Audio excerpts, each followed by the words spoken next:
ದೇವರಾಜ ಅರಸರವರಾಗಿರ್ಬೋದು, ಕೃಷ್ಣರಾಜ ಒಡೆಯವರಾಗಿರ್ಬೋದು, ಇಂತಹ ಧೀರರಲ್ಲಿ ಧೀರರು ಕೂಡ ಇವರಾಗಿದ್ದು ಅಂತ. ಆಮೇಲೆ ಕಲೆಗಳ ನಾಡು ಅಂತ ಕರಿತಾ ಇದ್ದೀವಿ. ನಮ್ಮ ಕಲೆಗಳ ನಾಡು ಇದು ಅತ್ಯಂತ ರಮಣೀಯವಾದಂತಹ ನಮ್ಮ ಕನ್ನಡ ನಾಡು. ಇವತ್ತು ಬೇಲೂರು, ಹಳೆಬೀಡು ಇವೆಲ್ಲ ನೋಡಿದಾಗ, ಆ ಶಿಲೆ ನೋಡಿದಾಗ ನಾವು ಸಂಪೂರ್ಣವಾಗಿ ಕನ್ನಡವನ್ನ ನಾವು ಅಲ್ಲಿ ಬಂದ್ರೆ ಬಹಳ ವಿಜೃಂಭಣೆಯಿಂದ ನಾವು ಕನ್ನಡ ಆಚರಣೆಯನ್ನ ಮಾಡ್ತಾ ಇದ್ದೀವಿ.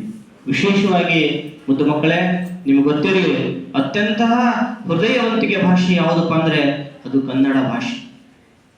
ಏಳು ತಲೆದ್ದು ಯಾರ್ಯಾರ ನೆನೆಯಲ್ಲಿ ಎಳ್ಳು ಜೀರಿಗೆ ಬೆಳೆಯೋಳ ಎದ್ದೊಂದುಗಳಿಗೆ ನೆನೆದರಂದಾಗ ನಾವು ಎದ್ದ ತಕ್ಷಣನೇ ನಮ್ಮ ತಾಯಿ ಭಾಷೆ ಇರುವಂತಹ ಕನ್ನಡ ಭಾಷೆಯನ್ನ ನಾವಿವತ್ತು ನೆನಪಿಸಬೇಕಾಗಿದೆ.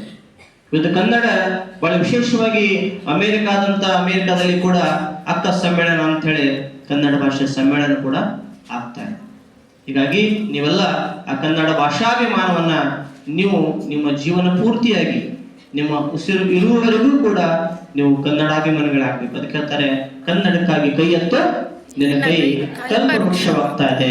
ಈ ತನ್ನಿಮಿತ್ತವಾಗಿ ನಾವು ಈ ಕಾರ್ಯಕ್ರಮದಲ್ಲಿ ಒಂದಿಷ್ಟು ವಿಶೇಷವಾದಂತ ಒಂದು ಕಾರ್ಯಕ್ರಮವನ್ನು ಇಟ್ಕೊಂಡಿದ್ದೀವಿ. ಅದು ಏನಪ್ಪಾ ಅಂದ್ರೆ, ಇಲ್ಲಿ ಕನ್ನಡ ನಾಡು ನುಡಿ ಸಂಭ್ರಮಾಚರಣೆಯಲ್ಲಿ ಮೊದಲನೇದಾಗಿ ನಾವು ಹಾಡಿನ ಸ್ಪರ್ಧೆ ಅಂತ ಇಟ್ಕೊಂಡಿದ್ದೀವಿ. ಸುಮಾರು 5 ಜನ ಆ ಹಾಡಿನ ಸ್ಪರ್ಧೆಯಲ್ಲಿ ಭಾಗವಹಿಸ್ತಾ ಇದ್ದಾರೆ. ನಿರ್ಣಾಯಕರು ಕೂಡ ಇಲ್ಲಿದ್ದಾರೆ. ಆ ಹಾಡಿನಲ್ಲಿ ಯಾರು ಚೆನ್ನಾಗಿ ಹಾಡು ಹಾಡ್ತಾ ಇದ್ದಾರೆ ಅವ್ರಿಗೆ ನಾವು ಬಂದ್ರೆ ನಮ್ಮ ಪ್ರಾಚಾರ್ಯ ವತಿಯಿಂದ, ನಮ್ಮ ಎಲ್ಲ ಉಪನ್ಯಾಸಕರಿಂದ ಇಲ್ಲಿ ಪುಸ್ತಕ ವಿತರಣೆ ಕೂಡ ಮಾಡ್ತಾ ಇದ್ದೀವಿ. ಜೊತೆಗೆ ಭಾಷಣ ಸ್ಪರ್ಧೆ, ಅಲ್ಲಿ 5 ಜನ ವಿದ್ಯಾರ್ಥಿಗಳಿದ್ದಾರೆ. ಅವರಿಗೆ ಸಮಯ ಕೂಡ ನಿಗದಿಯಾಗಿದೆ, ಕನಿಷ್ಠ 3 ರಿಂದ 5 ನಿಮಿಷಗಳು. ಆ 3 ರಿಂದ 5 ನಿಮಿಷದಲ್ಲಿ ಭಾಷಣ ಮಾಡಬೇಕು, ಜೊತೆಗೆ ಹಾಡವನ್ನ ಹಾಡಬೇಕು.